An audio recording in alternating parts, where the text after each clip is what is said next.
سورۃ النصر کے بارے میں اکثر لوگوں کا خیال یہ ہے کہ یہ مدنی ہے، میری ذاتی رائے یہ کہ یہ بھی مکی ہے، اس لیے کہ یہاں بھی اصول وہ ہے اذا جاء نصر اللہ والفتح، جب آ جائے مدد اللہ کی اور فتح۔ میں اس صورت کو جوڑتا ہوں سورۃ الانشراح کے اس آخری حصے سے، فَإِذَا فَرَغْتَ فَانصَبْ وَإِلَىٰ رَبِّكَ فَارْغَب۔ وہ تو مدنی تو نہیں ہے، وہ تو مکی صورت ہے، بڑے ابتدائی زمانے کی۔ یہ تو خبر دی جا رہی ہے کہ ایک وقت آئے گا، اور پیش کی خبر دی گئی محمد رسول اللہ صلی اللہ علیہ وسلم کو، ایک وقت آئے گا آپ اپنے مشن میں کامیاب ہو جائیں گے اور فارغ ہو جائیں گے۔ فَإِذَا فَرَغْتَ فَانصَبْ وَإِلَىٰ رَبِّكَ فَارْغَب۔ اسی رنگ میں یہ بھی ہے اذا جاء نصر اللہ والفتح، جب آ جائے مدد اللہ کی اور فتح، وَرَأَيْتَ النَّاسَ يَدْخُلُونَ فِي دِينِ اللَّهِ أَفْوَاجًا، اور آپ دیکھ لیں لوگوں کو داخل ہوتے ہوئے اللہ کے دین میں فوج در فوج۔ فَسَبِّحْ بِحَمْدِ رَبِّكَ وَاسْتَغْفِرْ، تو پھر اس وقت آپ ہمہ تن اپنے رب کے استغفار اور تحمید میں لگ جائیے گا۔ ابھی تو یہ مشقتیں جھیلنی ہیں، ابھی تو یہ رسالت کے فرائض، آگے بڑھ کر جو مدنی دور میں جنگیں آنی ہیں، جو سخت مراحل آنے ہیں، ابھی آپ کو یہ جھیلنے ہوں گے۔ انہ کان توابا، یقیناً اللہ تعالیٰ بہت توبہ کو قبول فرمانے والا ہے۔ ان میں چونکہ قرآن مجید میں جو مختلف مصاحف ہیں اس میں جو چیز لکھا ہوتی ہے اوپر کہ یہ مکی ہے یہ مدنی ہے، تو لوگ سمجھتے ہیں شاید یہ کہ بالکل جو سمجھیے کہ طے شدہ چیزیں ہیں، حالانکہ کم صورتیں قرآن مجید کی جو بڑی بڑی صورتیں ان کے بارے میں تو تیقن کے ساتھ معلوم ہے، لیکن یہ کہ بعض جو چھوٹی صورتیں ان کے بارے میں بہت سے اقوال آپ کو تفسیر کی کتابوں میں مل جائیں گے۔ میں نے جتنی بھی بہرحال تحقیق کی ہے، میرے نزدیک یہ بھی مکی ہے، مدنی نہیں ہے، یہ بھی ایک خبر دی جا رہی ہے جیسے کہ سورہ انشراح میں۔ اس کی وجہ یہ کہ پھر آ رہی ہیں مکی صورتیں۔ بسم اللہ الرحمن الرحیم، تبت یدا ابی لہب وتب، بالکل ابتدائی زمانے کی صورت ہے۔ ٹوٹ گئے ہاتھ ابو لہب کے اور وہ برباد ہو گیا خود۔ واقعہ یہ ہے کہ جب حضور کو پر وہ آیت نازل ہوئی جو ہم نے پڑھی ہے سورہ ہجر میں، فاصدع بما تؤمر، پہلے 3 سال تک آپ نے دعوت جو دی ہے وہ لو کی، جسے ہم کہیں گے، کبھی بھی آپ کی دعوت انڈر گراؤنڈ نہیں تھی، اس کو تو سمجھ لیجئے، یہ تو لفظ استعمال کرنا ہی غلط ہے، لو کی۔ اور لو کی میں کیا تھا؟ پرسنل تعلق، پی پی کالز، لوگوں سے جن سے بھی تعلقات تھے، انفرادی گفتگو میں آپ اپنی دعوت پیش کر رہے تھے۔ پھر حکم آ گیا فاصدع بما تؤمر، اب ڈنکے کی چوٹ کہیے۔ تو آپ کھڑے ہوئے کوہ صفا پر، آپ نے نعرہ لگایا وا صباحا، یہ وہاں کا دستور تھا، تفصیل سے میں یہ بیان کر چکا ہوں، سارا واقعہ بیان نہیں کر سکتا۔ تو اس وقت لوگ لپک کر آئے اور ابو لہب بھی آیا، آپ کا چچا۔ جب حضور نے وہاں اپنی دعوت پیش کی تو اس نے کہا تبا لک لہذا جمعتنا، ہم سمجھے تھے کوئی بڑی اہم بات تم نے بتانی ہوگی تو ہمیں بلایا ہے، ہم پہنچ گئے ہیں اور تم نے ہمیں اس کام کے لیے جمع کیا تھا، تو تمہارے ہاتھ ٹوٹ جائیں۔ معاذ اللہ ثم معاذ اللہ، نقل کفر نہ باشد۔ چونکہ حضور بنو ہاشم کو 2 دفعہ گھر بلا کر کھانا کھلا چکے تھے، تو اسے تو معلوم تھا یہ دعوت کیا تھی، لیکن یہ جو طریقہ آپ نے اختیار کیا تھا وہ تھا جیسا کہ وہاں پر عام الارم کے طور پر ہوتا تھا کہ کوئی فوج کی خبر آئے، کوئی فوج حملہ آور ہونے والی ہے، تو جس شخص کے پاس بھی وہ خبر پہنچ جاتی تھی وہ کپڑے اتار کے مادرزاد برہنہ ہو کر کسی اونچے مقام پر کھڑا ہو کر نعرہ مارتا تھا وا صباحا، ہائے وہ صبح جو آنے والی ہے، غارت گری والی صبح۔ تب لوگ سب دوڑتے تھے، جہاں تک آواز پہنچ گئی، جہاں تک نگاہ دیکھ رہی ہے کہ ننگا کھڑا ہوا ہے ایک آدمی اونچائی کے اوپر، دوڑتے تھے لوگ کہ کیا خبر ہے اس کے پاس۔ حضور معاذ اللہ ننگے ہونے کا کوئی سوال نہیں تھا، لیکن آپ نے آدھی بات ان کی اختیار کر لی جس کے اندر کوئی قباحت نہیں ہے، کہ آپ کھڑے ہوئے اور آپ نے وا صباحا کا نعرہ لگایا۔ وہ صبح قیامت کی خبر دے رہے ہیں، وہ خبر دیتے تھے جو صبح ہوتی تھی غارت گری کی، دشمن آ کر حملہ کرے گا، لیکن وہ بھی تو صبح قیامت ہے۔ بات کوئی تو ہنسی کی نکلے، خندہ صبح قیامت ہی صحیح، صبح قیامت بھی تو ہے نا آخر۔ تو اس نے کہا آپ تمہارے ہاتھ ٹوٹ جائیں، تم نے اس کام کے لیے بلایا تھا۔ تو فرمایا تبت یدا ابی لہب وتب، اے نبی جیسے آپ کے دشمن جنہوں نے آپ کو کہا کہ اس کی تو دم ہی کٹ گئی، وہ ہوں گے جن کی دمیں کٹ جائیں گی، جن کا نام لیوا کوئی نہیں رہے گا۔ اسی طریقے سے جس نے کہا ہے کہ آپ کے ہاتھ ٹوٹ جائیں، ہاتھ اس کے ٹوٹ گئے۔ یہ تو چند سال کے بعد کی بات ہے، لیکن حقیقت میں عالم غیب میں تو اس کے ہاتھ کٹ چکے ہیں، وہ تب اور وہ برباد ہو چکا ہے۔ ما اغنی عنہ مالہ وما کسب، کچھ کام نہیں آئے گی اس کا، نہ اس کا یہ مال اور نہ وہ کمائی جو اس نے کی ہے ساری عمر اور جمع کیا ہے۔ سیصلی نارا ذات لہب، وہ جھونکا جائے گا آگ میں جو بھڑکتی ہوئی آگ ہے۔ اور لہب کا لفظ جو ہے اس کے اپنے نام میں بھی شامل تھا، یہ صنعت لفظی کہلائے گی، ابو لہب۔ کیونکہ وہ بہت ہی سرخ و سفید رنگت کا، بہت جیسے کہ انگارے جیسا اس کا رنگ تھا، اور آنکھیں بھی بڑی بڑی تھی، نہایت حسین و جمیل انسان تھا، اور اس کی بیوی بھی ام جمیل تھی، بہت ہی خوبصورت عورت تھی، اور یہ دونوں جو ہے یہ سمجھیے کہ بڑی ایلیٹ کلاس تھی اس معاشرے کی، اس کے پاس منصب تھا، یہ خزانہ وزیر خزانہ تھا حرم کا، چنانچہ اس کے بارے میں مشہور تھا کہ اس میں سے اس نے سونے کے بنے ہوئے ہرن چرا لیے ہیں۔ اخلاقی طور پر اس کا جو ہے وہ بدنامی اس درجے کی تھی، لیکن یہ کہ حرم کا خزانہ جو تھا وہ اس کی تحویل میں تھا، تو بڑا اونچا منصب دار تھا۔ تو اس کے لیے یہ کہا کہ جیسے یہ دہکتا ہوا انگارہ ہے، اس کو رنگ ہم نے دیا ہے، ایسی ہی دہکتی ہوئی آگ میں ہم اس کو جھونکیں گے، وَامْرَأَتُهُ، اور اس کی بیوی کو بھی۔ کیوں؟ یہ بھی اتنی ہی دشمن تھی حضور کی جتنا کہ ابو لہب دشمن تھا حضور کا، بلکہ یہ کہنا مشکل ہے کہ بیوی زیادہ دشمن تھی یا یہ کہ یہ شوہر زیادہ دشمن تھا، دونوں۔ اور میں بتا چکا ہوں آپ کو سورہ تحریم میں جو تین مثالیں آئی تھی، بہترین عورت بدترین مرد کے گھر میں، فرعون کی بیوی آسیہ، بدترین عورتیں بہترین لوگوں کے گھر میں، بیوی حضرت نوح کی اور بیوی حضرت لوط کی، ایک وہ جو نیک سرشت تھی اور نبی کی گود میں پلی، وہ حضرت مریم سلام علیہا، اور یہ بدترین شوہر اور بدترین بیوی۔ وَامْرَأَتُهُ حَمَّالَةَ الْحَطَبِ، جو اٹھانے والی ہوگی ایندھن کو۔ عام طور پر لوگ سمجھتے ہیں کہ وہ بخیل تھی، وہ ایندھن لے کے آیا کرتی تھی، یہ بات نہیں تھی، وہ بڑی اس معاشرے کی جو ہے وہ بڑی، جس کو آپ فرسٹ لیڈی کہتے ہیں، اس طرح کی خاتون تھی۔ اصل مطلب یہ ہے کہ یہ اس وقت جو حرکتیں کر رہی ہے، یہ اپنے شوہر کے آگ کے گڑھے کو اور بھڑکانے کے لیے ایندھن لا رہی ہے۔ فی جیدہا حبل من مسد، اس کے گلے میں جو یہ ہار پڑا ہوا ہے موتیوں کا، حقیقت میں یہ اس رسی کے مانند ہے جس رسی کے اوپر یہ اب جائے گی آخرت کے اندر، تو وہ لا کر ایندھن اس پر، اور جہاں شوہر جل رہا ہوگا وہاں پہ اس کو ڈالے گی اور دہکائے گی اس آگ کو۔ یہ ہے مراد اس سے کہ در حقیقت وہ اٹھائے گی وہاں حطب لکڑیاں، اور فی جیدہا حبل من مسد، اس کے گلے کے اندر یہ جو ہار ہے یہی اس کی رسی بن جائے گا۔ سورۃ الاخلاص قرآن حکیم کی عظیم ترین سورت، جس کو حضور نے فرمایا ثلث قرآن، تہائی قرآن کی مساوی ہے، توحید باری تعالیٰ پر جامع ترین سورت، مختصر ترین اور جامع ترین۔ قل هو اللہ احد، کہہ دیجئے وہ اللہ ایک ہے، نہیں تنہا ہے۔ ایک کے لیے لفظ واحد ہے، واحد سے تو اسنان ثلاثہ شروع ہو جاتی ہے، اکیلا، دی موسٹ یونیک پرسن۔ قل هو اللہ احد، تنہا ہے، اللہ الصمد، باقی تمام مخلوقات کا وہی مرجع ہے۔ صمد کہتے ہیں بڑی چٹان کو، جس کا سہارا لیتے تھے لڑنے کے وقت، کہ پیچھے چٹان اچھی ہو تاکہ پیچھے سے دشمن جو ہے حملہ نہ کر سکے۔ پھر یہی لفظ آ جاتا تھا سرداروں کے لیے کہ جن کی طرف رجوع کرتے تھے لوگ۔ تو یہ کہ اصل میں اللہ تو ہے خود بخود قائم ہے، اپنے بل پر قائم ہے، کسی نے بنایا نہیں اسے، اس کی حیات مستعار نہیں ہے، اس کی حیات اپنی، اس کا علم اپنا۔ باقی جو بھی کائنات کے اندر مخلوقات ہیں وہ سب اس کی بدولت ہے۔ لا یحیطون بشیء من علمہ الا بما شاء، ان کا وجود بھی اللہ کا عطا کردہ، انہیں حیات بھی مستعار ہے، مانگی ہوئی ہے، عمر دراز مانگ کے لائے تھے 4 دن، اور وہ مانگی ہوئی زندگی ہے، جب چاہے گا لے لے گا ہم سے، ہماری زندگی اپنی تو نہیں ہے، لیکن یہ کہ باقی تمام مخلوقات کو تھامے ہوئے ہے۔ اور یہ وہی ربط و تعلق ہے جو میں نے آپ کو بتایا تھا اسم اعظم، جو الحی القیوم، خود زندہ اور باقی سب کو تھامے ہوئے، کل کائنات اس کی توجہ کی وجہ سے قائم ہے۔ لم یلد ولم یولد، نہ اس نے جنا اور نہ وہ جنا گیا، نہ اس کے کوئی ماں باپ، نہ اس کی کوئی اولاد، نہ اس کی کوئی جوڑی، جوڑو اور بیوی، متخذ صاحبۃ ولا ولدا، یہ ہم پڑھ چکے ہیں قرآن۔ اس اعتبار سے نفی ہو گئی کہ کچھ لوگوں نے اس کے لیے بیٹیاں تجویز کر دی، فرشتوں کو خدا کی بیٹیاں بنا دیا، کچھ لوگوں نے جو ہے اس کے لیے بیٹے بنا دیے، حضرت مسیح کو بنا دیا، اور حضرت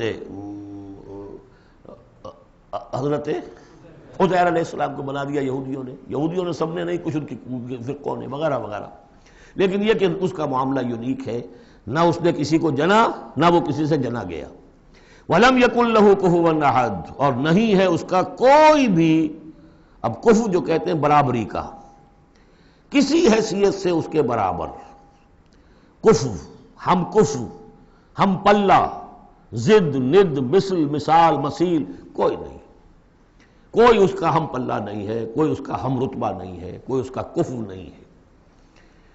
آخری دو صورتیں یہ گویا کہ قرآن مجید کے اختتام پر دو پہرے دار ہیں۔ یہ دو صورتیں ہیں کہ جو اصل میں مدنی صورتیں ہیں، نازل ہوئی ہیں مدینہ منورہ میں، اور ان کا زمان نزول کے اعتبار سے شان نزول بھی ہے کہ ان کا حضور پر ایک مرتبہ جادو کیا گیا تھا، تو اس جادو کے اثرات کو زائل کرنے کے لیے یہ آیات پھر اتری ہیں، اور حضور نے پھر جب ان کی بات بار بار تلاوت کی ہے تو وہ جادو کے اثرات، ایک یہودی نے کیا تھا جادو آپ پر، جس سے آپ کو چیزیں بھول جاتے تھے اور کافی آپ کو تکلیف رہی ہے۔ صحیح بخاری کے اندر یہ روایت موجود ہے۔ ہمارے جدید کچھ نیشنلسٹ ہیں اور جو خاص طور پر منکر حدیث ہیں، وہ سمجھتے ہیں کہ اس میں تو توہین رسول کی کہ جادو کا اثر ہو سکتا ہے۔ رسول بھی اس اعتبار سے بشر ہوتے تھے، تلوار کا اگر کاری زخم پڑا ہے تو خون نکلا ہے، اور خون نکل گیا تو زوفتاری ہوا ہے، زوفتاری ہوا تو بے ہوشی بھی ہوئی ہے۔ یعنی یہ جسم جو ہے ان کا، اس کے اعتبار سے جو بھی بخار آپ کو چڑھا ہے، بخار میں تکلیف ہوئی ہے، عالم نزع میں نہایت شدید تکلیف ہوئی ہے، تو اس حوالے سے یہ نہ سمجھیے کہ وہ بشریت کے جو لوازم ہے وہ ختم ہو جاتے ہیں، لیکن اللہ تعالیٰ کی طرف سے انہیں ایک مقام ملا ہے، ایک عصمت ملی ہے، ایک بزرگی ہے، وہ اپنی جگہ پر ہے۔ تو جادو کا وہ واقعہ بالکل صحیح ہے جو ہوا ہے، لیکن اس کے لیے اب یہ دو صورتیں ہیں، اور یہاں خاص طور پر نوٹ کر لیجئے کہ یہ معوذتین، یہ ایک صورت بھی ہو سکتی تھی، لیکن قرآن حکیم میں جو عام مزاج ہے کہ صورتیں جوڑوں جوڑوں کی شکل میں ہیں، تو دو حصوں میں تقسیم کر دیا۔ اور اس کی تقسیم کیا ہے؟ ایک وہ چیزیں ہیں جو انسان پر باہر سے حملہ آور ہوتی ہیں، اور ایک چیز وہ ہے جو انسان کے اپنے اندر سے حملہ آور ہوتی ہے۔ ان دونوں کو دو علیحدہ چیزوں میں رکھ کر اور سکھایا گیا ہمیں کہ تم ہمیشہ اللہ کی پناہ طلب کرتے رہا کرو ان چیزوں کے اثرات سے، ان چیزوں کے اثرات بد سے اپنے آپ کو بچانے کے لیے۔ بسم اللہ الرحمن الرحیم، قل اعوذ برب الفلق، کہو کہ میں پناہ میں آ گیا صبح کے رب کی۔ فلق، فلق ویسے تو یہ لفظ ہم پڑھ چکے ہیں سورہ انعام میں، فالق الاصباح، رات کی تاریکی کا پردہ پھٹتا ہے اور سپیدہ سحر نمودار ہوتا ہے، یا گٹھلی فالق الحب والنوائب، تو وہ جو گٹھلی ہوتی ہے وہ بھی پھٹتی ہے تو اس میں سے دو پتیاں نکلتی ہیں تو درخت بنتا ہے۔ اس اعتبار سے فلق سے مراد یہاں صرف صبح نہیں ہے، بلکہ جو اگلی صورت میں آ رہا ما خلق، جو بھی کچھ اس کائنات میں اس نے پیدا کیا ہے در حقیقت وہ عدم کا پردہ چاک کر کے اس کو وجود بخشا ہے، عدم سے، عدم محض سے، کریشن ایکس نیہیلو، بغیر کسی شے کے کسی شے کو بنانا۔ تو قل اعوذ برب الفلق من شر ما خلق، میں پناہ میں آتا ہوں اس کی تمام مخلوقات کی پناہ سے۔ اب آپ غور کیجئے، مخلوق ظاہر بات ہے خالق کی طرح کامل تو نہیں ہو سکتی، مخلوق کے اندر کوئی نہ کوئی پہلو جو ہے وہ کمی کا، تقصیر کا، نقص کا رہ جائے گا، تو گویا کہ ہر مخلوق میں شر کا پوٹینشل ایلیمنٹ موجود ہے۔ یہ دوسری بات ہے کہ اللہ تعالیٰ کسی کو سہارا دے دے، کسی کو اپنی طرف سے عصمت عطا کر دے، اپنی طرف سے خصوصی پروٹیکشن عطا کر دے، پوٹینشلی خلق جو ہے وہ گویا کہ مستلزم ہے، اس کے ساتھ شر کے اندر کا پہلو موجود ہوگا۔ قل اعوذ برب الفلق من شر ما خلق، یعنی وہ شر جو ہے خود اپنی جگہ پر کوئی علیحدہ مستقل وجود رکھنے والی شے نہیں ہے، بلکہ وہ شر جو ہے خلق کے اندر جو کمی کا پہلو ہے، جیسے ہم نے انسانوں کے بارے میں پڑھا، خلق الانسان من عجل، انسان کی سرشت میں جلد بازی ہے، خلق الانسان ضعیفا، انسان کمزور پیدا کیا گیا ہے، وہ جو اس کا ہے، جو اس کا فطرت والا پہلو ہے، جو روحانی پہلو ہے، وہ تو ہے انا خلقنا الانسان فی احسن تقویم، لیکن جو یہ حیوانی پہلو ہے اس کا جو مادی وجود ہے، اس میں تو ضعف بھی ہے۔ ان الانسان خلق ہلوعا اذا مسہ الشر جزوعا واذا مسہ الخیر منوعا، تو یہ تمام چیزیں جو ذہن میں رکھیے۔ قل اعوذ برب الفلق من شر ما خلق، جو بھی مخلوقات ہیں ان میں سے جو بھی شر کا پہلو ہے میں اس سے اے پروردگار تیری پناہ میں آتا ہوں۔ ومن شر غاسق اذا وقب، خاص طور پر یہ رات کو ڈھانپ لینے والی جو ہے رات، اندھیرا، یہ ظاہر بات ہے اسی پھر رات کے پردے میں چوری بھی ہے، ڈاکہ بھی ہے، اسی میں پھر غول بیابانی جو ہیں، شیاطین جن ہیں، ان کا بھی جو حرکتیں ہوتی ہیں، پھر یہ ساری چیزیں جو ہے اسی کے سلسلے من شر غاسق اذا وقب، سانپ بچھو وغیرہ بھی اسی وقت نکلتے ہیں۔ ومن شر النفاثات فی العقد، اور جو عورتیں گانٹھیں باندھ کر پھونکے مارتی ہیں، یہ جو بھی ٹونے ٹوٹکے ہوتے ہیں اور اس کی وجہ سے لوگوں کو نقصان پہنچایا جاتا ہے، گویا کہ یہ بھی اس کے اندر بھی کوئی حقیقت ہے، یہ سفلی عملیات بھی ہیں، ان کے بھی اثرات ہیں۔ جیسے کہ ہم جانتے ہیں کہ جادو جو ہے حق ہے، برحق ہے، اگرچہ کفر ہے، شراب کی تاثیر ہے لیکن حرام ہے، کچھ نہ کچھ حقیقت ان لکیروں میں بھی ہے، لیکن ہمیں روک دیا گیا کہ ان کے چکر میں مت پڑو۔ یہ جو منجمی ہے، نجوم کی حرکت، اس میں بھی کچھ نہ کچھ حقیقت ہے لیکن روک دیا گیا۔ تو کسی چیز کا ہونا بالفعل یہ اور شے ہے، لیکن اس کا جائز ہونا یہ اور شے ہے۔ تو بالفعل یہ عملیات ہیں، جیسے اچھے اعمال ہیں اور ان کو جو ہے کوئی اچھے اوراد ہیں، اچھے وظائف ہیں، تو ان کے کچھ اثرات جو ہیں اچھے ہو سکتے ہیں۔ اسی طریقے سے اس قسم کی چیزوں میں جادو کے جو کلمات ہوتے ہیں ان کی بھی تاثیر ہے، اور وہ جو عورتیں جو ہے وہ جادو کرتے ہوئے، جس کو ہم کہتے ہیں کہ وہ تعویذ گنڈا وغیرہ جو ہوتا ہے، پھر وہ اس میں پھونکے مارتی ہیں، تو اللہ تعالیٰ سے میں ان کے شر سے بھی پناہ چاہتا ہوں۔ وَمِن شَرِّ حَاسِدٍ إِذَا حَسَدَ، اور حسد کرنے والے کے شر سے بھی میں اللہ کی پناہ طلب کرتا ہوں، جبکہ وہ حسد اپنا استعمال کرے۔ اگر حسد ہے دل کے اندر ہے تو بات اور ہے، حسد کو بروئے کار لائے وہ، اور وہ انسان کے درپے ہو جائے اس حسد کی وجہ سے اس سے کوئی نقصان پہنچانے کو۔ اور اسی کتابیں ہے عین، العین حق، کہ اگر انسان اس حاسدانہ نگاہ سے کسی کو دیکھتا ہے اس کے بھی اثرات ہوتے ہیں، اور اس دیکھنے کے بھی کچھ برے اثرات جو ہیں وہ ظاہر ہو جاتے ہیں۔ تو یہ تمام چیزیں اپنی جگہ پر ہیں، لیکن ان سے پناہ کرنے کے لیے آپ لمبے چوڑے کوئی اور چکروں میں نہ پڑیں۔ یہی معوذتین اللہ نے جو محمد رسول اللہ کو تلقین فرمائے، سارا دار و مدار ان پر ہونا چاہیے۔ تعوذ کرتے رہیں، اس لیے کہ ہم پڑھ چکے ہیں سورہ بقرہ میں کہ حضرت سلیمان کے زمانے میں جنات جو تھے انہوں نے یہ سارے کام شروع کیے تھے، اور لوگ ان سے سیکھتے تھے جادو ٹونا، اور آج بھی نقش سلیمانی کے نام سے بکتے ہیں اس قسم کے جو بھی تعویذات ہوتے ہیں، اور وہ ایک دھندا بنا ہوا ہے۔ تو اس کو لوگوں نے سیکھا، اور وہ لوگ جو ہے آج بھی ہمارے ہاں یہ چیزیں چل رہی ہیں، لیکن یہ چیزیں حرام کی گئی ہیں، اور کہا گیا ہے کہ کوئی کسی کو نقصان نہیں پہنچا سکتا جب تک کہ اللہ کا اذن نہ ہو۔ اگر یہ یقین انسان کے دل میں ہو تو پھر اسے کوئی نقصان نہیں ہوگا۔ اور ویسے تو یہ ہے کہ تکلیف اللہ کی طرف سے کسی وقت آ سکتی ہے، بغیر اس کے کہ کوئی اور آپ کو پہنچائے، اللہ کی طرف سے خود بھی آ سکتی ہے۔ سورۃ الناس اب یہ آخری سورت ہے، میرے نزدیک یہ آخری گروپ جو ہے سورتوں کا جو سورہ ملک سے شروع ہوا ہے۔ یہ دونوں پارے جو ہیں یہ سوائے ان دو صورتوں کے سب مکیات پر مشتمل ہیں صورتوں پر، اور صرف یہ دو صورتیں جو ہیں یہ مدنیات ہیں۔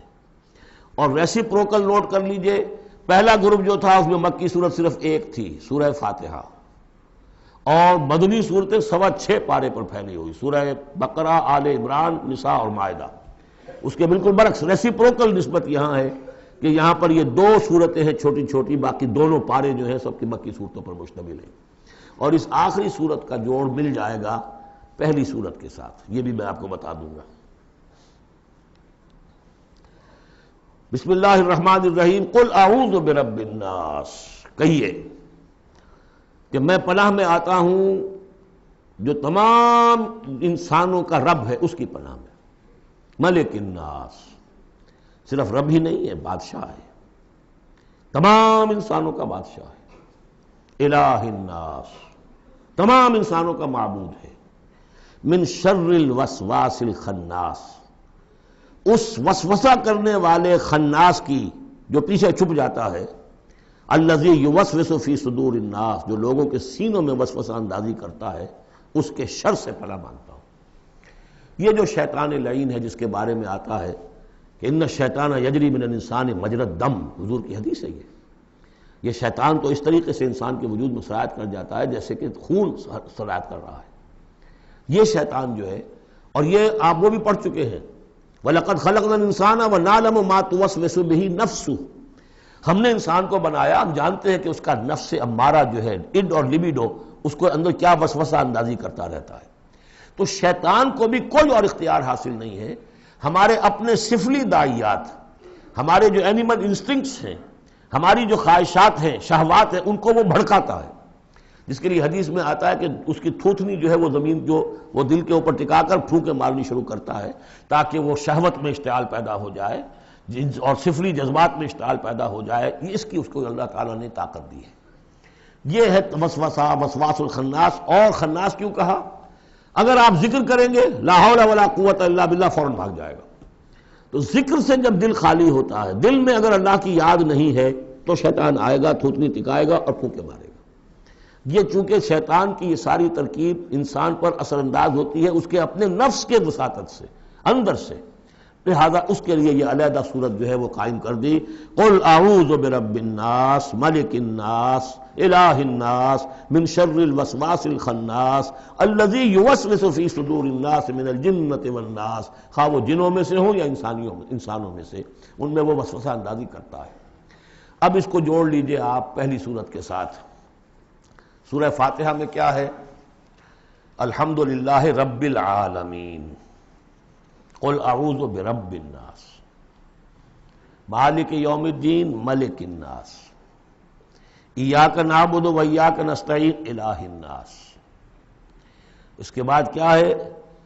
ہم آپ سے مدد چاہتے ہیں، اہدنا الصراط المستقیم، یہاں اس کے برعکس ہے، ہمیں اپنی پناہ میں لے لے، بات تو ایک ہی ہے، ہمیں سیدھی راہ کی ہدایت دے، ہمیں شیطان سے پروٹیکشن عطا کر دے، بات ایک ہی ہے، مضمون بالکل وہی سورہ فاتحہ کا۔ قل اعوذ برب الناس، الحمدللہ رب العالمین، الرحمن الرحیم، مالک یوم الدین، ملک الناس، اور معبود ہے ایاک نعبد و ایاک نستعین۔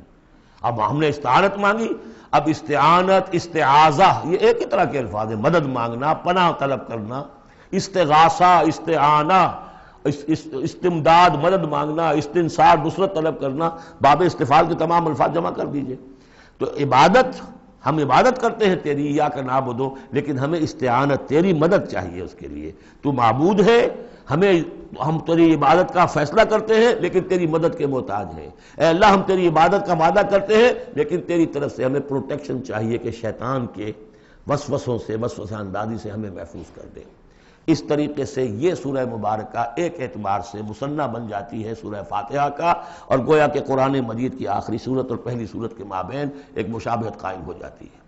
بارک اللہ لی ولکم فی القرآن العظیم ونفعنی وایاکم بالآیات والذکر الحکیم۔ تشریف رکھیے ابھی دعا ایک تو ابھی ہم پڑھ لیں گے جو دعائے ختم قرآن ہے، میں اس کا ترجمہ آپ کو بتا دینا چاہتا ہوں تاکہ آپ جب وہ دعا سنیں گے تو پھر اس کا ترجمہ بھی آپ کے سامنے رہے۔ تو یہ اور بڑی اہمیت کے ساتھ اس دعا کو سمجھیے۔ اللہم آنس وحشتی فی قبری، اے اللہ میری قبر میں جو وحشت ہوگی تنہائی کی، اس وحشت کو دور کرنے کے لیے مجھے قرآن مجید کا انس عطا کر دے۔ واقعہ یہ ہے کہ میں جب یہ دعا پڑھا کرتا تھا، جس زمانے میں ابھی آتش جوان تھا، تو میں سمجھتا تھا یہ تو اضافی سا جملہ ہے، اصل تو آگے ہے، اللہم ارحمنی بالقرآن العظیم وجعلہ لی اماما ونورا وہدی ورحمہ۔ لیکن اب جب موت قریب نظر آتی ہے اور قبر جو ہے وہ نظر آ رہی ہے تو معلوم ہوتا ہے کہ اہم ترین حصہ یہی ہے، اس دعا کا جو پہلا حصہ ہے، اللہم آنس وحشتی فی قبری، اس وحشت کو مانوس میرے لیے بنا دے، لیکن مانوس بنے گی قرآن کے ذریعے سے۔ وارحمنی بالقرآن العظیم، اور مجھ پر رحم فرمائیو اس قرآن عظیم کی بدولت۔ وجعلہ لی اماما ونورا وہدی ورحمہ، اور اس دنیا میں پروردگار اس قرآن کو میرے لیے امام بنا دے، میں اس کی پیروی کروں۔ لیکن یہ الفاظ کہتے ہوئے اپنے دل کو دیکھنا ہوگا کہ خود اپنا ارادہ ہے یا نہیں، عزم ہو کہ ہاں اب قرآن کو اپنا امام بنانا ہے، اس کے پیچھے چلنا ہے، تب تو اللہ تعالیٰ سے دعا کرتے ہوئے بھی انسان جو ہے پھر اسے سجتی ہے یہ دعا، اور ایسا کوئی شعوری فیصلہ ہے ہی نہیں تو پھر یہ ایک روٹین ہے، بس آپ نے ایک الفاظ ہے جو زبان سے کہہ دیے ہیں، ذالک قولہم بافواہہم، اپنے منہ سے نکلنے والی باتیں اور کچھ نہیں۔ وجعلہ لی اماما ونورا، نور بنا دے، وہدی، ہدایت بنا دے، اور رحمت بنا دے۔ اللہم ذکرنی منہ ما نسیت، اے اللہ مجھے یاد کرا دے اس میں سے جو میں بھول جاؤں۔ وعلمنی منہ ما جہلت، اور جس چیز کو میں اس میں سے جانتا نہیں ہوں، اور ہم تو سب سے جاہل ہیں، کتنے فیصد لوگ ہیں جو جانتے ہیں قرآن میں ہے کیا، لیکن بہرحال دعا مانگیے کہ اللہ تعالیٰ ہمت دے، آپ قرآن سیکھیں، قرآن سیکھنے کے لیے عربی سیکھیں۔ علمنی منہ ما جہلت، لیکن یہ بھی اگر آپ کا اپنا ارادہ نہیں ہے کہ سیکھنا ہے تو اللہ تعالیٰ زبردستی تو آپ کے دل میں آ کے قرآن کا علم نہیں ڈال دے گا۔ قرآن کا علم تو بڑی قیمتی شے ہے، دنیا کا کوئی فن ہو، کوئی معمولی سا کوئی فن ہے، وہ بھی سیکھنا پڑتا ہے، محنت کرنی پڑتی ہے۔ جیسا کہ حضرت علی نے فرمایا، بڑے اونچے اشعار ہیں، یغوث البحر من طلب اللعالی، جو شخص بھی موتیوں کا طلبگار ہوتا ہے اسے سمندر میں غوطہ زنی کرنی پڑتی ہے۔ ومن طلب العلا سہر اللیالی، جو کسی بلند مقام تک پہنچنا چاہتا ہے زندگی میں وہ راتوں کو جاگتا ہے، محنت کرتا ہے، پڑھتا ہے، جو بھی مشقت کرتا ہے۔ ومن طلب العلا من غیر قد، اور جو کوئی بلندی کا طلبگار بن جائے بغیر کوشش کے، اضاع العمر فی طلب المحالی، پھر وہ اپنی عمر ضائع کر بیٹھتا ہے ایک محال چیز کی طلب میں۔ وہ تو ہونے والی بات نہیں ہے، یہ دنیا اللہ نے بنائی ہے کہ محنت کرو۔ تو یہ دعا مانگتے ہوئے علمنی منہ ما جہلت، تو اپنا ارادہ کریں پختگی کے ساتھ۔ اور چونکہ یہاں وہ نظام اب چلنے والا ہے، اس کا پراسپیکٹس بھی نیچے موجود ہے، 1 ایئر کورس جو ہم نے شروع کیا ہے قرآن انجمن خدام القرآن کے تحت، وہ لاہور میں آ رہا ہے بہت سے سالوں سے، یہاں بھی 1-2 مرتبہ ہو چکا ہے، اب اس سال پھر یہ شروع ہو رہا ہے، اور یہ 23 فروری تک اس کے جو ہے وہ اس کی کلاسز شروع ہوں گی۔ اس سے پہلے ڈیٹس وغیرہ ہیں، پراسپیکٹس چھپ چکا ہے، نیچے دفتر سے آپ کو مل جائے گا، 5 روپے اس کی پراسپیکٹس کی قیمت ہے۔ لیکن آپ دیکھیے اور اس سے فائدہ اٹھائیے کہ ہم نے اب کیا کیا کچھ پڑھ لیا ہے، لیکن یہ کہ ہم نے اتنی عربی نہیں سیکھی کہ قرآن مجید کو براہ راست سمجھ سکیں۔ فرمایا وعلمنی منہ ما جہلت وارزقنی تلاوتہ، اور مجھے اے اللہ ہمت دے، نصیب فرمائیے کہ میں اس کو پڑھتا رہا کروں، آنا اللیل و آنا النہار، رات کے اوقات میں بھی اور دن کے اوقات میں بھی، وَاجْعَلْهُ لِي حُجَّةٌ یا رب العالمین، اور اے تمام جہانوں کے پروردگار اس قرآن کو میرے حق میں دلیل بنا، میرے حق میں گواہ بنا، یعنی میرے خلاف نہ کر دیجو، اس لیے کہ حضور نے فرمایا ہے القرآن حجۃ لک او علیک، یہ قرآن یا تو دلیل ہے اور گواہ ہے تمہارے حق میں اور یا تمہارے خلاف۔ اگر قرآن کو پڑھو گے جیسے کہ پڑھنے کا حق ہے، سمجھو گے جیسے سمجھنے کا حق ہے، عمل کرو گے جیسے عمل کرنے کا حق ہے، اور اس کو دنیا تک پہنچاؤ گے جیسے کہ پہنچانے کا حق ہے، تو یہی قرآن تمہارا شافع بن کر کھڑا ہوگا، یہی تمہارے حق میں گواہی دے گا۔ اور جو کچھ ہم کر رہے ہیں اگر وہی ہم کرتے رہیں گے تو یہی قرآن سب سے بڑا ہمارے خلاف جو ہے استغاثہ لے کر آئے گا کہ اللہ یہ بدبخت کہتا تھا کہ یہ میں تیری کتاب ہوں، مجھے پڑھتا نہیں تھا، مانتا تھا میں تیرا کلام ہوں، سمجھتا نہیں تھا، یا سمجھتا بھی تھا عمل نہیں کرتا تھا۔ یہ سب سے بڑی دلیل ہمارے خلاف، القرآن حجۃ لک و علیک۔ اس قرآن حکیم کے ضمن میں ایک خاص دعا جو حضور سے منقول ہے، اس کی 2-3 روایتیں اس کی تھی کہ جن کو پھر میں نے جمع کیا ہے، اور وہ خوبصورت چھاپ بھی دی گئی ہے، اب آج یہاں غالباً اویلیبل ہوگی، کہاں آج یہاں کو تحفہ بھی آپ کو دیا جائے گا، یہ جو ابھی ہوگا ختم قرآن جب ہم تراویح میں کر لیں گے تو کچھ تحفہ بھی ہے، کوئی ایک کیسٹ ہے، ایک وہ دعا جو میں ابھی آپ کو سناؤں گا وہ بھی بہت خوبصورت طبع شدہ، کہیں لٹکا لیجئے اپنے پاس یا میز کے شیشے کے نیچے رکھ لیجئے، اسے یاد کیجئے۔ لیکن اس دعا میں جو کوٹ کوٹ کر بھرا ہوا ہے، حضور کی جو عاجزی ہے، بندگی ہے اللہ کے سامنے، جس طرح اپنے آپ کو انہوں نے، جیسے امام ابن تیمیہ کا قول میں نے آپ کو سنایا ہے کہ عبادت کیا ہے، غایت الحب مع غایت الذل والخضوع، ہر درجے میں انسان اپنے آپ کو اللہ کے سامنے بچھا دے کہ میں کچھ نہیں ہوں، اے اللہ تجھ سے سوال کر رہا ہوں۔ وہ دعا کیا ہے، اللہم انی عبدک، پروردگار میں تیرا بندہ ہوں، ابن عبدک، میرا باپ بھی تیرا ادنا غلام تھا، وابن امتک، میری ماں بھی تیری ادنا کنیز تھی، فی قبضتک، میں تیرے قبضہ قدرت میں ہوں، ناصیتی بیدک، میری پیشانی تیرے ہاتھ میں ہے، ماضٍ فی حکمک، میرے پورے وجود میں تیرا ہی حکم جاری و ساری ہے، عدل فی قضاؤک، اور میرے بارے میں جو فیصلہ تو کرے وہ عدل ہی پر مبنی ہوگا۔ اسألک، میں تجھ سے سوال کرتا ہوں، بکل اسم ہوا لک، ہر اس نام کے حوالے سے جو تیرا ہے، قرآن میں بار بار ہم نے پڑھا فدعوہ بہا، للہ الاسماء الحسنی فدعوہ بہا، اللہ کے ناموں کے حوالے سے دعا کیا کرو۔ اسألک بکل اسم ہوا لک، جو تیرے نام ہے، انزلتہ فی کتابک، جسے تو نے اپنی کسی کتاب میں نازل کیا، او علمتہ احدا من خلقک، یا تو نے اپنے مخلوق میں سے کسی کو سکھایا، اب استاثرت بہ فی مکنون الغیب عندک، یا اسے ابھی اپنے پاس اپنے غیب کے خزانے میں محفوظ رکھا ہوا ہے۔ سارے ناموں کا حوالہ دے کر اسألو کا کیا، ان تجعل القرآن ربیع قلبی، اس قرآن کو میرے دل کی بہار بنا دے، ونور صدری، میرے سینے کا نور بنا دے، وذہاب ہمی، اور میرے ہموم اور غموم کا، غموں کا اور جو بھی تفکرات ہیں ان کا دور کرنے والا۔ ایک جملہ رہ گیا جی، جلا حزنی، میرا کوئی غم ہو، افسوس ہو، اس کو بھی ختم کر دینے والی چیز، اس کا ذریعہ اس قرآن کو بنا دے۔ تو یہ بڑی عظیم دعا ہے جس میں ایک طرف عبدیت کی انتہا ہے، تواضع، اللہ کے سامنے تذلل، اور پھر یہ کہ مانگنے کی شے اصل میں قرآن سے کیا ہے، اللہ سے مانگنے کی شے کیا ہے؟ الرحمن علم القرآن، یہ ہے سب سے بڑی دولت۔ یا ایھا الناس قد جاءتکم موعظۃ من ربکم وشفاء لما فی الصدور وہدی ورحمۃ للمؤمنین قل بفضل اللہ وبرحمتہ فبذلک فلیفرحوا ھو خیر مما یجمعون۔ تو یہ دعا جو ہے آپ مانگیں گے، اور اسی پر اب میں اپنی گفتگو ختم کر رہا ہوں۔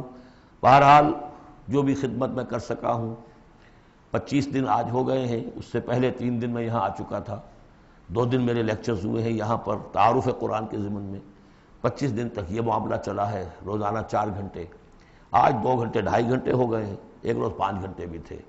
اللہ تعالیٰ میری اس محنت کو قبول کرے۔ اس دفعہ میں نہیں سمجھتا تھا کہ میں یہ کر سکوں گا، بڑی ڈرتے ڈرتے میں نے اپنے اس خواہش کا اظہار کیا تھا، اللہ سے دعا کی تھی، اس لیے کہ صحت بہت خراب چل رہی تھی، لیکن بہرحال اللہ نے ہمت دی ہے۔ اب جس کو بھی اس سے کوئی خیر پہنچ جائے وہ میرے حق میں بھی دعا کرے۔ باقی اصل بات سمجھنے کی یہ ہے کہ 25 دن تک جو کچھ قرآن ہم نے سمجھا ہے، اب میں چاہوں گا کہ اس کے بعد یہ نماز ہم پڑھیں گے، اس کے بعد وہ دعا جو ہے ختم قرآن کی امام صاحب، حافظ صاحب جن کے پیچھے ہم نے سنا ہے وہ مانگیں گے، اس کے بعد شیرینی اور تحفہ تقسیم ہو جائے گا، اور پھر یہ سمجھیے کہ آدھے گھنٹے کا وقفہ ہوگا تاکہ آپ وہ فریش اپ ہو جائیں۔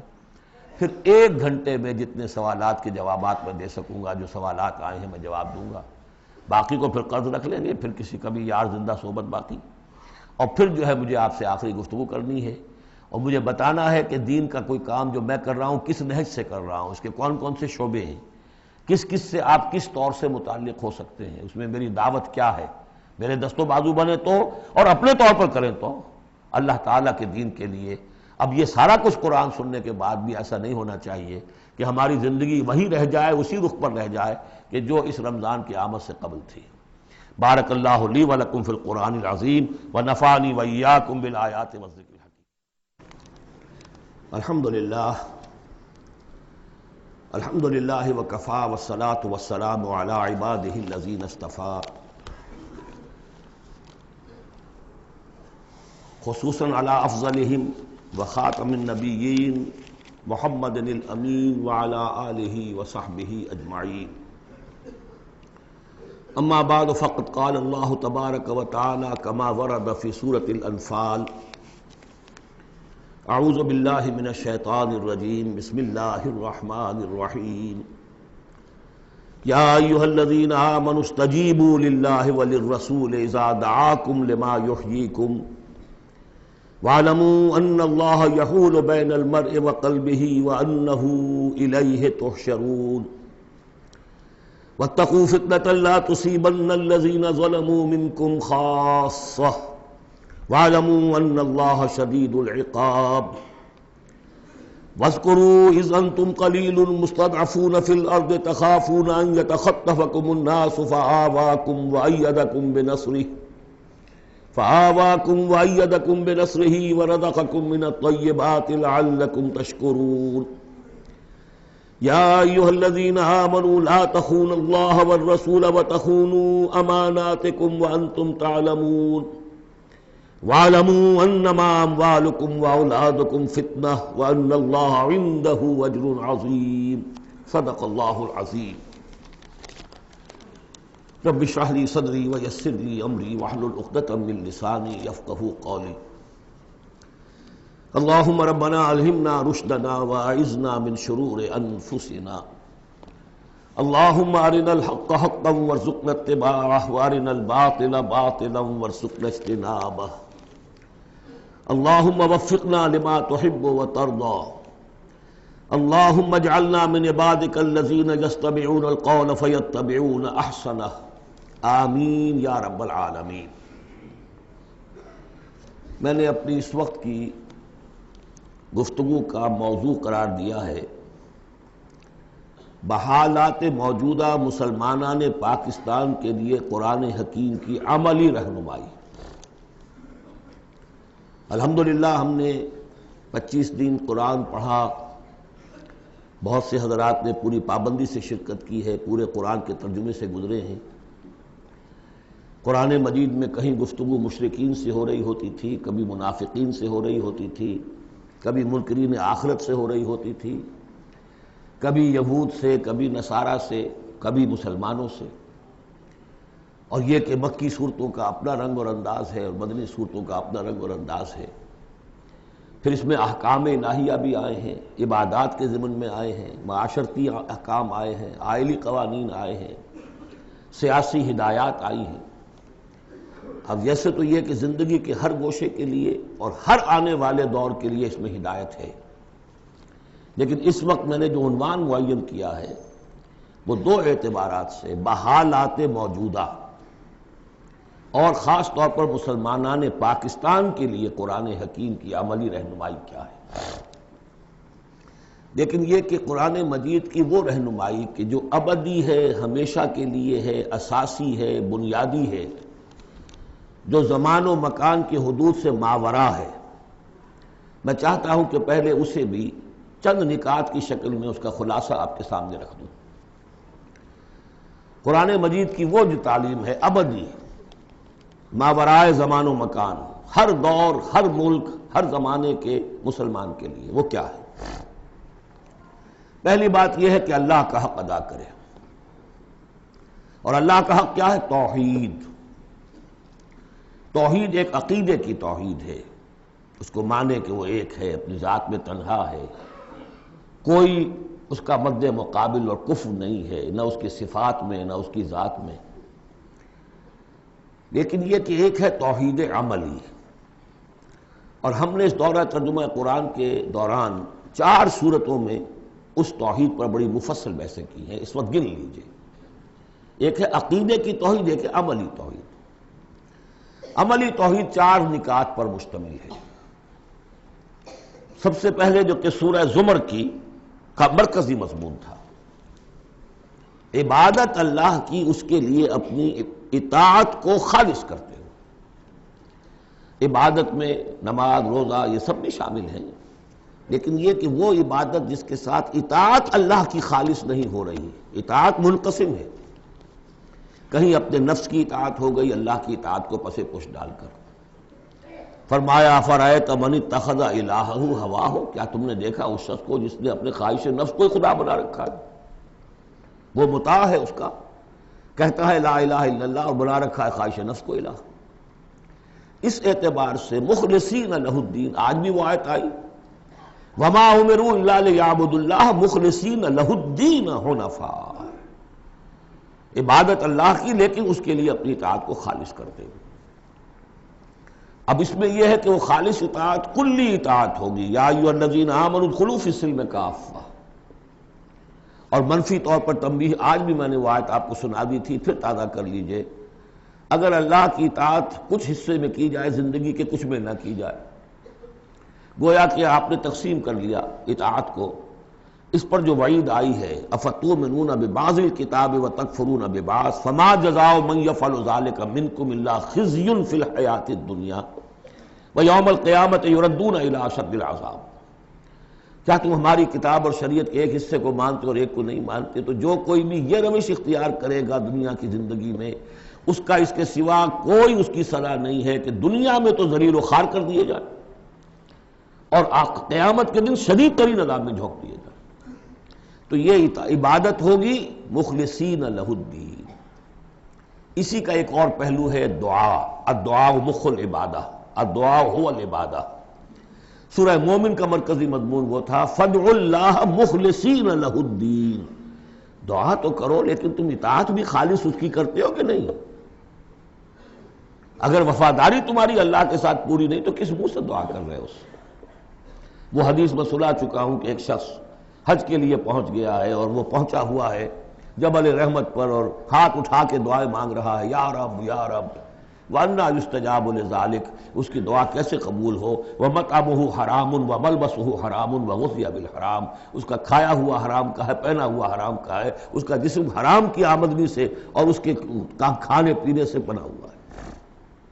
تو دعا مخ العبادہ هو العبادہ، لیکن دعا بھی وہی کہ جو مخلصین لہ الدین، اس حال میں کی جا رہی ہو کہ بندے نے یکسو ہو کر اپنی کل اطاعت کو اللہ کے لیے بنا دیا۔ اس سے اگلا قدم ہوتا ہے ان فرد سے ایک دوسرے فرد کو دعوت، اب اسی کے داعی بن کر کھڑے ہو جاؤ، اب لوگوں کو بھی اسی کی دعوت دو، وہ بھی اللہ کی بندگی کریں مخلصین لہ الدین، وہ بھی اللہ کو پکاریں مخلصین لہ الدین۔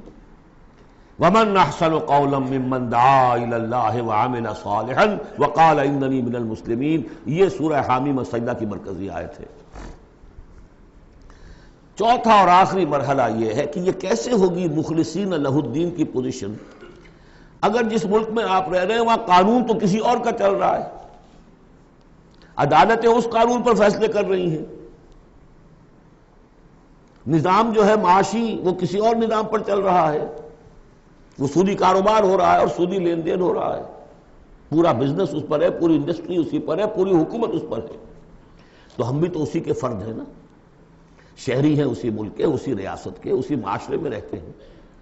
تو یہ مقصد تو اسی وقت پورا ہوگا جبکہ پورے نظام زندگی پر اللہ کی اطاعت کا سکہ قائم ہو جائے۔ اس کا نام ہے اقامت الدین۔ چنانچہ سورہ شورى میں چوتھے نمبر پر جو آئی اس کا مرکزی مضمون کیا تھا؟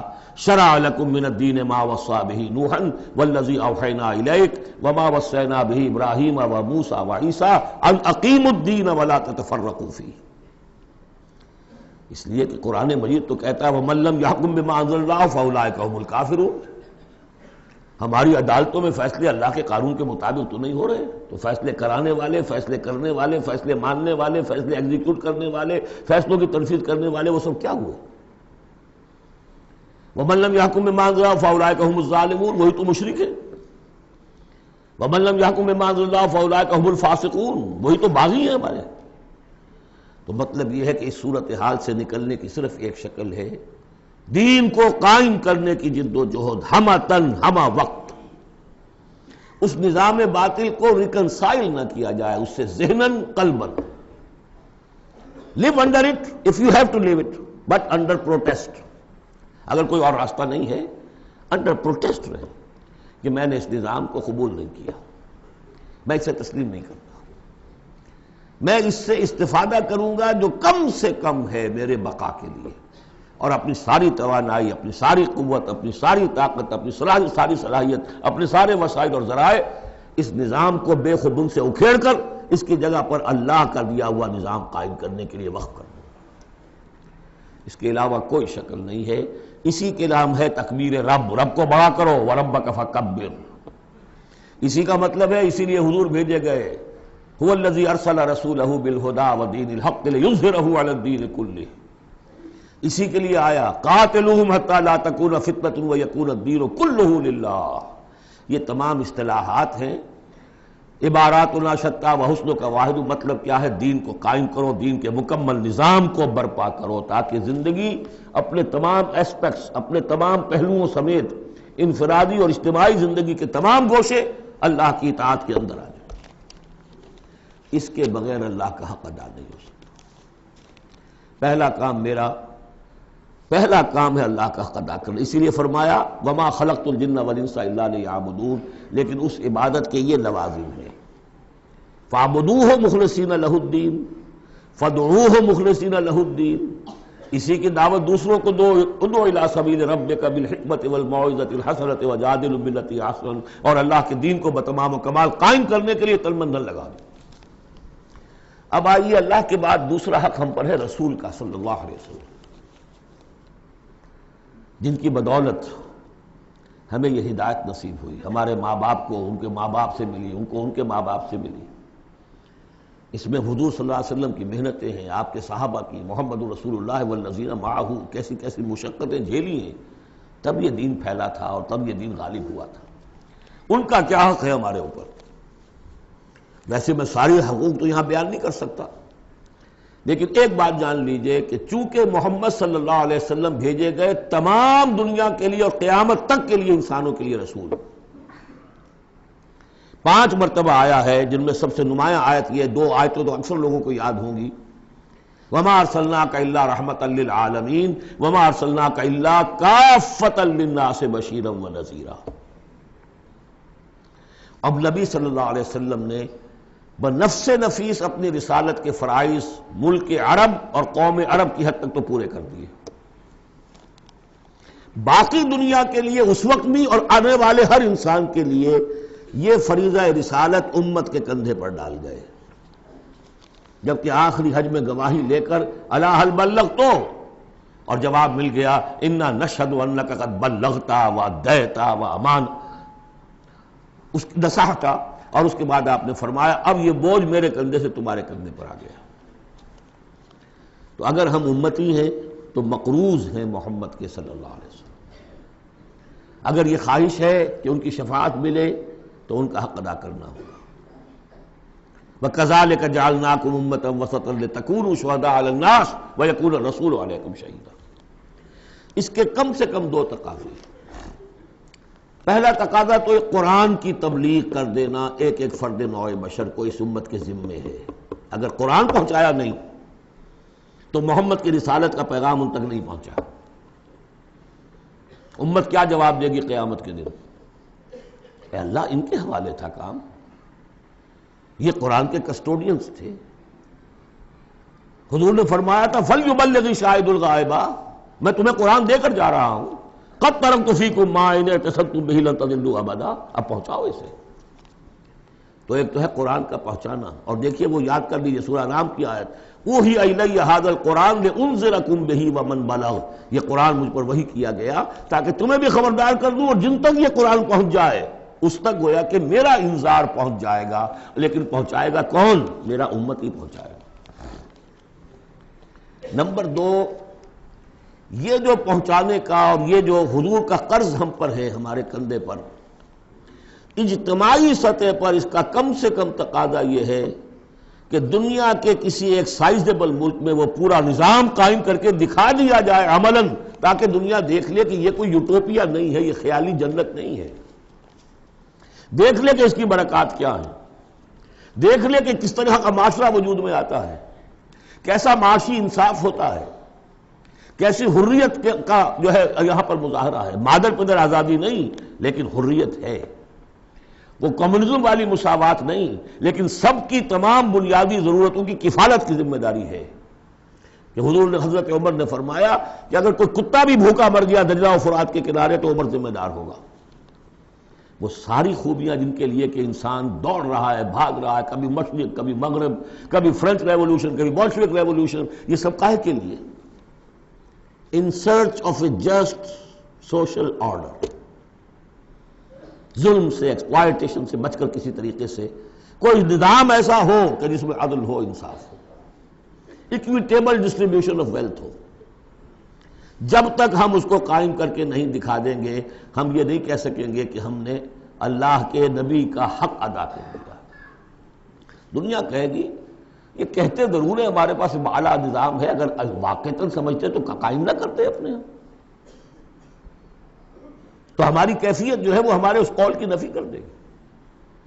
گویا کہ اللہ کا حق بھی ادا نہیں ہوتا جب تک کہ پورا نظام قائم نہ کیا جائے، اور رسول کا قرض بھی ادا نہیں ہوتا جب تک کہ اللہ کے دین کا پورا نظام قائم نہ کیا جائے۔ تیسرا حق ہے بندوں کا، حقوق العباد، جس کے بارے میں کہا گیا کہ اللہ تعالیٰ اپنے حقوق میں تو کوئی کمی برداشت بھی کر لے گا، معاف بھی کر دے گا، لیکن بندوں کے نہیں۔ بندوں کا حق کیا ہے؟ بندوں کا حق یہ ہے کہ انہیں عدل ملے، انصاف ملے، ان کے حقوق غصب نہ کیے جائیں۔ اس کے لیے دیکھیے قرآن مجید جو ہم نے پڑھا ہے 25 دنوں میں، کس ریپیٹیشن کے ساتھ بات آئی ہے، جو چیز کہ ہمارے ذہنوں سے نکل گئی۔ ہم نے مذہب کو بنا دیا ہے صرف آخرت کی چیز، اسلام اس دنیا کی شے ہے، ہم نے بنا دیا اسے آخرت کی شے۔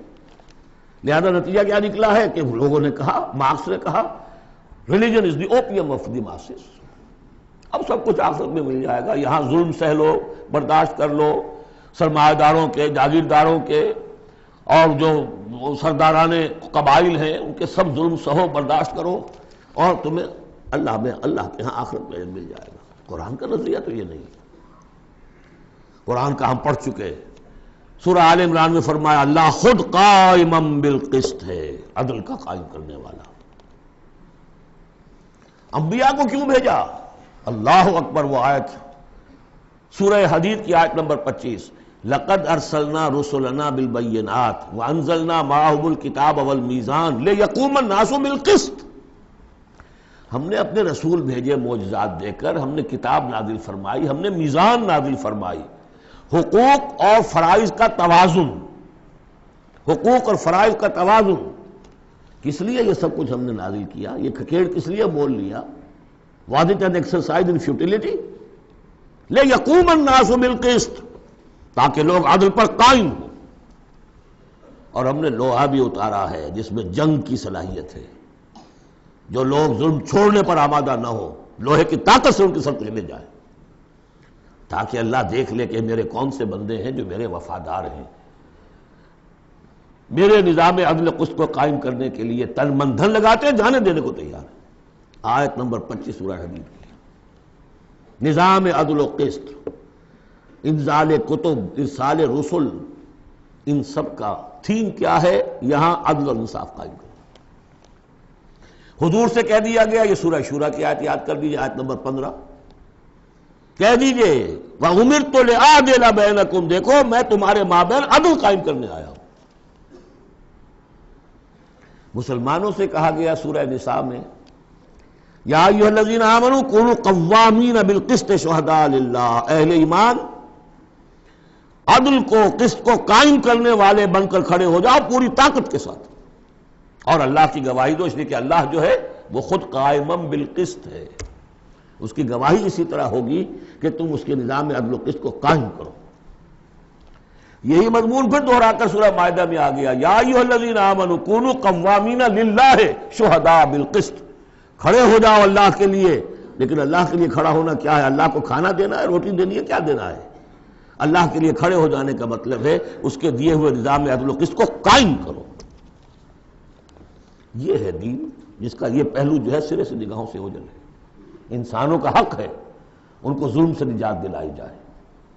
حضور کی اپنی شان تھی یضع عنہم اسرہم والاغلال اللاتی کانت علیہم، آ کے آپ نے دنیا کو وہ جو طوق ان کے گردنوں میں پڑے ہوئے تھے، بادشاہوں کی غلامی کے طوق، ان سے نجات دلائی ہے، سرمایہ داروں کی غلامی کے طوق، اس سے نجات دلائی ہے، سود کی جڑ کاٹ کر سرمایہ داری کی جڑ کاٹ دی، اور بادشاہت کی جڑ کاٹ کر برابر، تم سب کے سب برابر ہو، بادشاہ صرف ایک وہ ہے، سروری زیبا فقط اس ذات بے ہمتا کو ہے، حکمراں ہے ایک وہی باقی بتانے آدری، یا ایھا الناس کونوا عباد اللہ اخوانا، سب کے سب اللہ کے بندے بن جاؤ، تم میں سے کوئی آقا نہیں ہے، سب کے سب بندے بن جاؤ، آپس میں بھائی بھائی بن جاؤ۔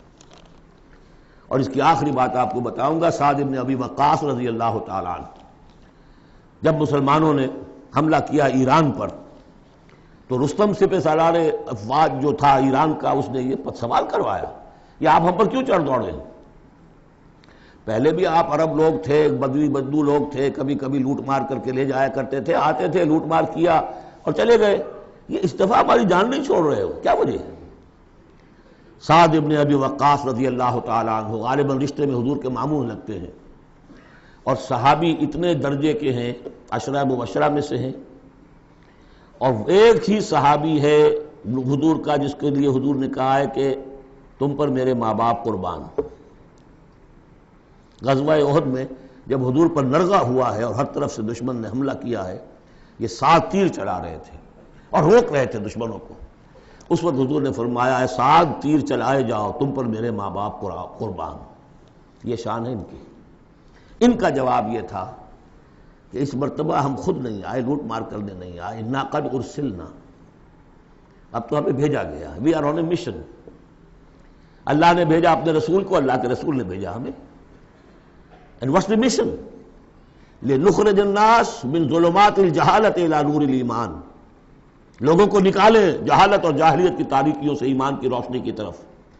وَمِنْ جَوْرِ الْمُلُوكِ إِلَى عَدْلِ الْإِسْلَامِ، بادشاہوں کے ظلم و ستم کے پنجے سے نجات دلا کر اللہ کے نظام عدل سے، نظام خلافت راشدہ، جہاں جو اس وقت دنیا کی عظیم ترین مملکت کا جو فرما روا تھا، اس کے کپڑوں میں پیوند لگے ہوئے تھے۔ ایران سے سفیر آیا تھا دیکھنے کے لیے، اور مدینے میں پوچھا تھا حضرت عمر کے زمانہ خلافت میں، اینا ملککم، تمہارا بادشاہ کہاں ہوتا ہے؟ جواب ملا تھا لیس لنا ملک، ہمارا کوئی بادشاہ نہیں ہے، بل لنا امیر، ہمارا ایک امیر ہے۔ کہاں ہے بھائی؟ تو محل نظر نہیں آیا ہمیں، کہاں رہتا ہے؟ وہ گیا ہے، محل وحل تو کوئی ہے ہی نہیں، وہ گیا ہے، کچھ اونٹ جو تھے گم ہو گئے تھے بیت المال کے، بہت تلاش کیا نہیں ملے، تلاش کرنے گیا۔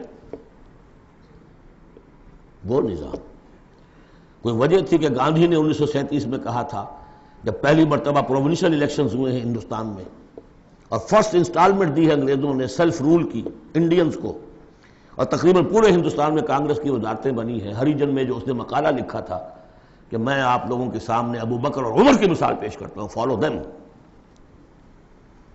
جادو وہ جو سر چڑھ کر بولے۔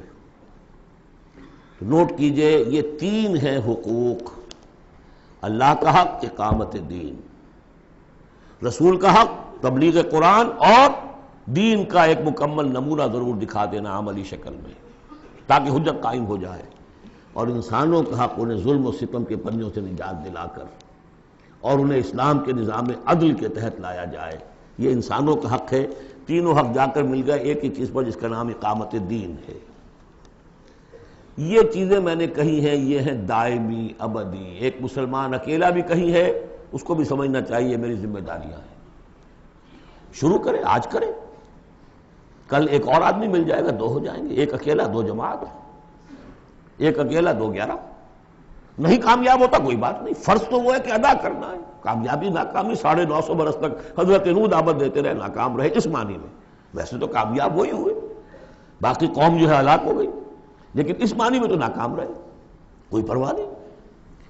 اب میں چاہتا ہوں کہ اب پاکستان کے خاص کانٹیکسٹ میں آ کر بات کروں، اور یہ گویا کہ میری گفتگو اب ایک کنٹینویشن میں ہے جو جمعے کا میرا خطاب تھا۔ پہلی بات تو یہ سمجھیے، اپنی خودی پہچان ہو غافل افغان۔ یہ پاکستان کس شے کا نام ہے؟ کیا یہ دنیا میں دوسرے جو مسلمان ممالک ہیں ویسا ہی مسلمان ملک ہے، یا اس کی کوئی خصوصی اہمیت ہے، کوئی خصوصی حیثیت ہے، کوئی امتیازی مقام اور مرتبہ ہے؟ اور یہ بھی سارا کچھ میں آپ کے سامنے رکھوں گا قرآن مجید سے۔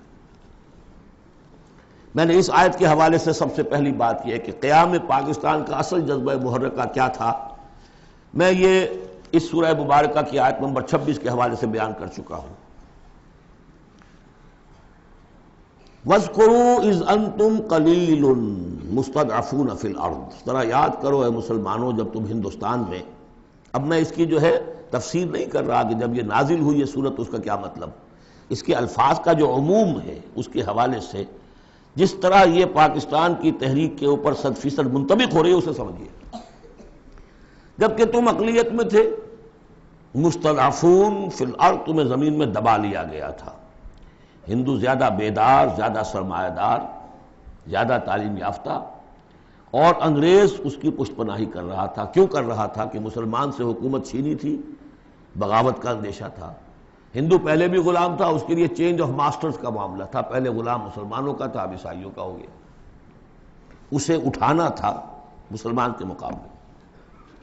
اس سے ایک خوف پیدا ہوا کہ اگر یہ انگریز چلا جائے گا، اب تو پھر بھی رول آف پین ہے، رول آف سورڈ تو نہیں ہے اس وقت، انگریز کی کچھ نہ کچھ قانون جو ہے رول آف لا تھا، اگر یہ چلا گیا اور ملک ہو گیا آزاد دنیا کے موجودہ اصولوں کے مطابق، ون مین ون ووٹ، تو مسلمان تو بالکل ہی رحم و کرم پر ہوں گے، ان کی تہذیب، ان کا تمدن، ان کی ثقافت، ان کی زبان، ان کے معاش کو، ان کے مذہب تک کے اوپر ہندو جو ہے وہ حملہ کرے گا اور اپنی 800 سال غلامی کا یا 1000 سالہ غلامی کا بدلہ چکائے گا، جس کا ظہور ہو گیا تھا اندرا گاندھی کے الفاظ سے جو سقوط مشرقی پاکستان کے وقت اس کی زبان سے نکلے ہیں، we have ایونجڈ our 1000 years defeat، 1000 سالہ شکست کا بدلہ چکا دیا۔ یہ تھا خوف۔ وَاذْكُرُوا إِذْ أَنْتُمْ قَلِيلٌ مُسْتَضْعَفُونَ فِي الْأَرْضِ تَخَافُونَ أَنْ يَتَخَطَّفَكُمُ النَّاسُ فَآوَاكُمْ، اللہ نے تمہیں پناہ دی، پاکستان دیا، 2 ٹکڑے دیے، تم اس میں آؤ، پناہ لو۔ وَرَزَقَكُمْ وَأَيَّدَكُمْ بِنَصْرِهِ، اور اپنی نصرت سے تمہاری تائید فرمائی۔ اور رزقکم من الطیبات، اور تمہیں طیبات کا رزق دیا، لعلکم تشکرون، تاکہ تم شکر کرو۔